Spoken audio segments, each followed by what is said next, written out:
ഞാനിപ്പോൾ ഒന്ന് ചൂണ്ടിക്കാണിക്കാൻ ആഗ്രഹിക്കുന്നത് നരേന്ദ്രമോദിയുടെ ഈ 2017 ഈ നോട്ട് നിരോധിക്കുമ്പോൾ പുള്ളി പറഞ്ഞത് എന്താണ്? കള്ളപ്പണം ഇല്ലാതാക്കാൻ വേണ്ടിയാണ് ഞാൻ ഈ നോട്ട് നിരോധിക്കുന്നത്. ഇന്നലത്തെ പ്രസംഗത്തിൽ അദ്ദേഹം പറയുന്നത് എന്താ?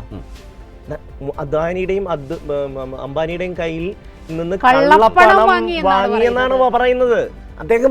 അദ്ദേഹത്തിന്റെ വാക്കും പ്രവൃത്തിയും തമ്മിൽ എവിടെയെങ്കിലും അത് ഒരു തെറ്റലാണോ അതോ പൊളിറ്റിക്കൽ സ്റ്റണ്ടാണോ?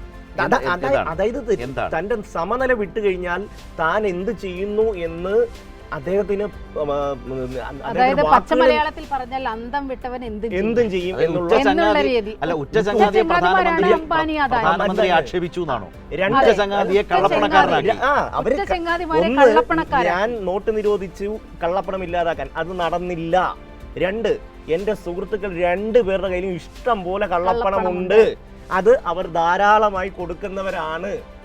ഇതിൽ കൂടുതൽ അതോടുകൂടി ഈ രാജ്യം ഭരിച്ച കാലത്ത് പ്രധാനമന്ത്രി പദത്തിലിരിക്കുമ്പോൾ നരേന്ദ്രമോദിക്കെതിരെ രാജ്യത്തെ പ്രതിപക്ഷ പാർട്ടികൾ ഉന്നയിച്ച പ്രധാന ആക്ഷേപം അതാണ്. അദ്ദേഹം ഭംഗ്യം അത് ശരിവെക്കുകയാണ്. അപ്പോൾ ആ നിലയിൽ ഒരു വിഷയത്തിൽ നിൽക്കുമ്പോൾ ഇത് അപ്പുറത്ത് ഒരാൾ ഇങ്ങനെ തയ്യാറായി നിൽക്കുകയാണ്. നീലിമ, എനിക്കൊന്ന് രാഷ്ട്രീയത്തിൽ കയറണം, എനിക്ക് എന്ന് പറയാണ്.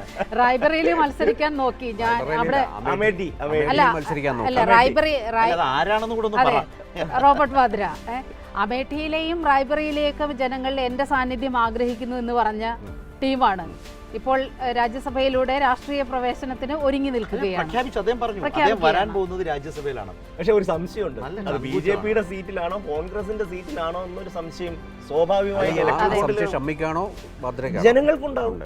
കാരണം 170 കോടി രൂപ ബിജെപിക്ക് ഇലക്ട്രൽ ബോണ്ട് കൊടുത്ത ഒരാളുടെ ബന്ധം നിസ്സാര ബന്ധമാണോ? ഏത് വഴിയാണെന്നുള്ളത്. പക്ഷെ അദ്ദേഹത്തിന് കോൺഫിഡന്റ് ആണ്. എൻ്റെ കുടുംബത്തിനകത്ത് എനിക്കെതിരായിട്ട് ഒരു അസ്വാരസ്യവും ഇല്ല. മനോജ് വർമ്മ അത് ശ്രദ്ധിച്ചോ? അദ്ദേഹം പറഞ്ഞാൽ ആ കോൺഫിഡൻസും ഉണ്ട്.